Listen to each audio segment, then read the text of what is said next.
Guess who is back? So guys, I uploaded my last video February 14, 2026. That's about 3 months and a half ago. And you know, I went to training school and there was nowhere I could upload. Like there was no way I could upload. So the good news is that I'm back now. And again, I appreciate you guys for watching all of my videos. Even when I was away, the love was massive. So while I was away, I made a few devices, and 2 of them were the TECNO CAMON 50 and the TECNO CAMON 50 Pro. And again, I have thoughts. Let's talk about it. But before then, please smash the like button. It will make a lot of difference. Please smash that subscribe button, as our aim for the year is 10,000 subscribers and beyond. And I cannot do it without the help of you guys. So please smash that subscribe button and turn on that notification bell so that you'll be the first to know when we post a new video.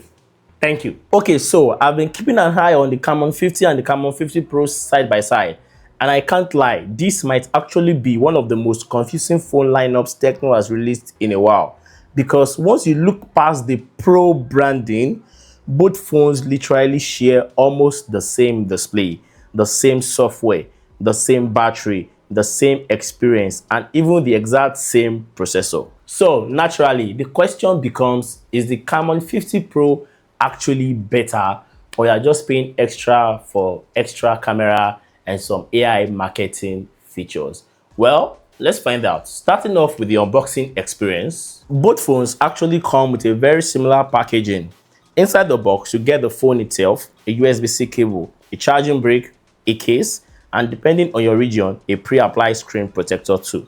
Nothing too crazy here. It still feels like a TECNO device from past years. Now, the moment you pick both phones up, you will notice that TECNO really focused on making these devices look very premium from the outside, especially compared to the other CAMON devices. Both phones have this flat, modern design with slightly curved edges around the frame that makes them comfortable to hold. And honestly, I am not a fan of this design language over the CAMON 40 series. The regular CAMON 50 comes in colors like Moonshadow Black, Malachite Green, Nebula Titanium, Lavender Mist, and a Cream Mint, while the Pro version keeps almost the same aesthetics but with a slightly more premium feel because of the curved front display. Now, even though both phones are using plastic builds, they honestly don't feel cheap at all, and they feel light enough for long periods of usage without becoming uncomfortable. Button placement is also surprisingly good here, but one thing I actually like is this extra customized side button TECNO added. It basically works like an action button, similar to what Apple is doing on their iPhones. You can map it to launch the camera, flashlight, AI assistant, or basically any shortcut you want. And honestly, this is one of these features that sounds gimmicky until you start using it from day to day.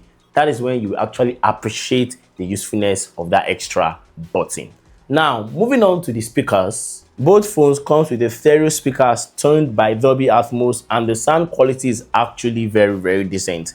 Obviously, don't expect flagship level bass or loudness, but for YouTube, Netflix, TikTok, and of course gaming, it gets the job done.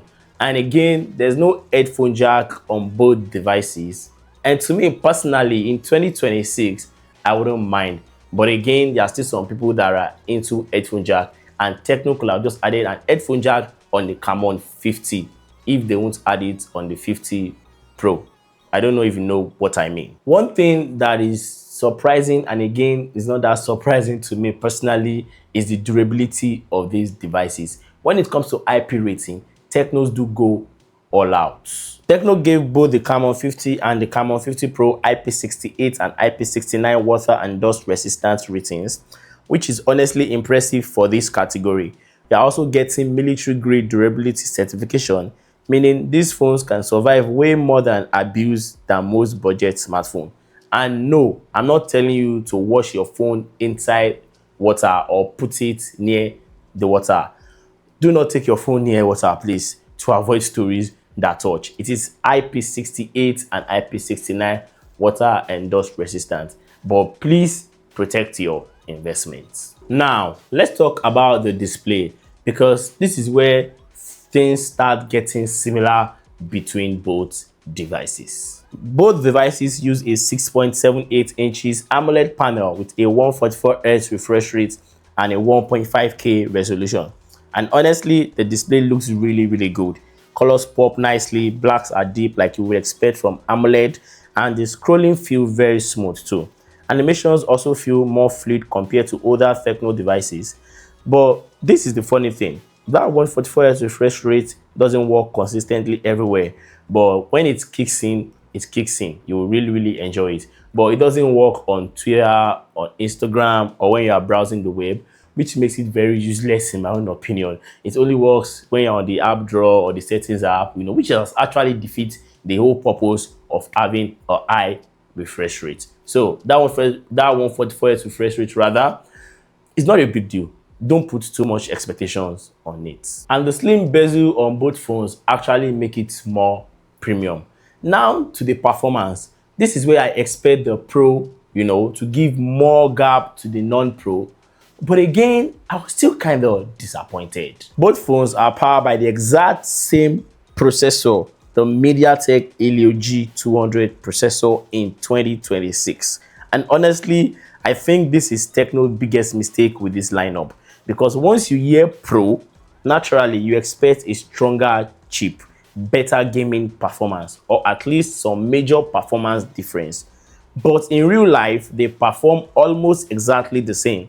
Social media scrolling is smooth, multitasking is fine, app opening speeds are decent, and casual gaming works well.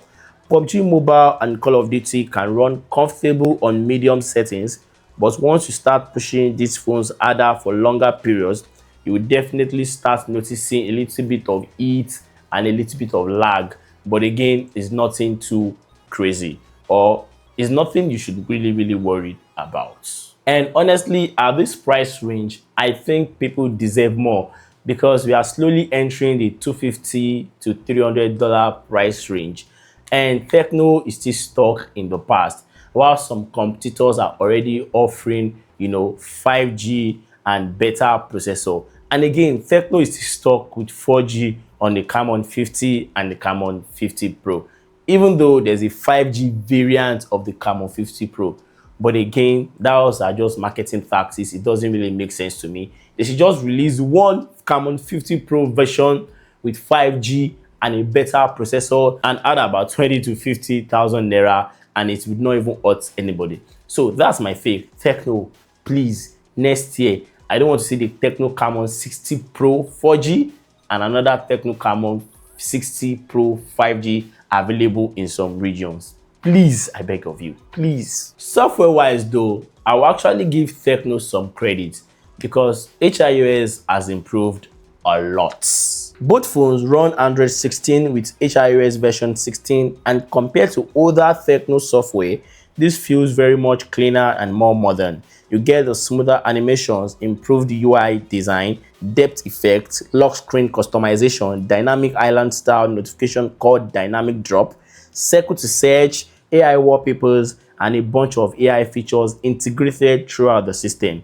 The UI honestly feel more polished now than before, and the phones also come with promised software updates for years, which is good to see. So if you are planning to hold the TECNO Camon 50 and the TECNO Camon 50 Pro for 2 to 3 years, I guess you are good. But of course, the bloatwares are still there, right? You still get unnecessarily pre-installed apps, random notifications, and occasional ads in some areas of the software. TECNO has improved a lot, no doubt, but this is still one area I still think they need to really tackle, in terms of bloatwares. At least in 2027, we should have a TECNO device free of bloatwares. Please, TECNO, please. Now, when it comes to RAM and storage, the regular Camon 50 gives you 8 gigs of RAM with either 128 gigs and 256 gigs of storage, while the Pro version can go all the way up to 12 gigs of RAM and 512 gigs of storage. That's definitely a big advantage for the Pro, especially for people who stores a lot of pictures, a lot of videos, a lot of games, and a lot of application. But the sad thing is that neither the Pro nor the non-Pro comes with an SD card. And to me personally, in 2026, I wouldn't mind not having an SD card. But again, I think it's a big loss, especially because this phone is meant for heavy powered users. So an SD card expansion would have been really appreciated. Now to the cameras, and this is where the Camon 50 Pro actually feels like a true upgrade. The regular Camon 50 comes with a 50 megapixel Sony main camera, 8 megapixel ultra wide, and a 32 megapixel selfie camera. Photos from the regular Camon 50 are decent enough for social media. Daylight shots are very usable and skin tones look fairly good most of the time. But nothing here really feels groundbreaking. Video recording is still limited to 1080p, 30 frames per second max in 2026 with medium stabilization. So if you are looking to use this Camon 50 to shoot video content, I will advise you get a tripod. Now to the Pro. The Camon 50 Pro definitely stepped things up with the addition of a 50 megapixel telephoto lens with a 3x optical zoom. And honestly, this changes the experience more than I expected. Portrait shot looks much cleaner, zoom quality is noticeably better, and overall, the Pro just feels more versatile as a camera phone.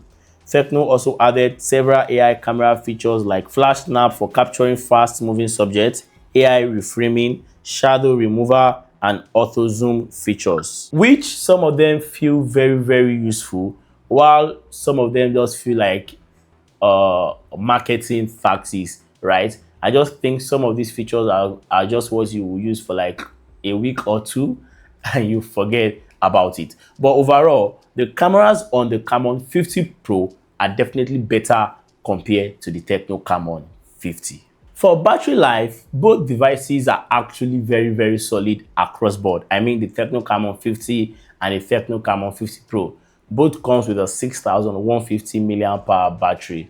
And again, this also depends on your region. There are some regions that the battery life will be 6500 mAh battery. TECNO, please. But overall, battery life is pretty solid. In real life usage, both comfortably last a full day, even for heavy users. If you are a casual user, you can probably stretch this phone into the second day. Charging speed is also very decent, right? Both these devices support 45-watt wired fast charging, which means charging up your phone should not take forever. You will charge your phone in 1 hour, 15 to 20 minutes from 0 to 100. So here is how I see it. TECNO CAMON 50 is probably the better buy and better choice for most people because you are getting almost the exact same display, software experience, battery life, and overall performance for less money.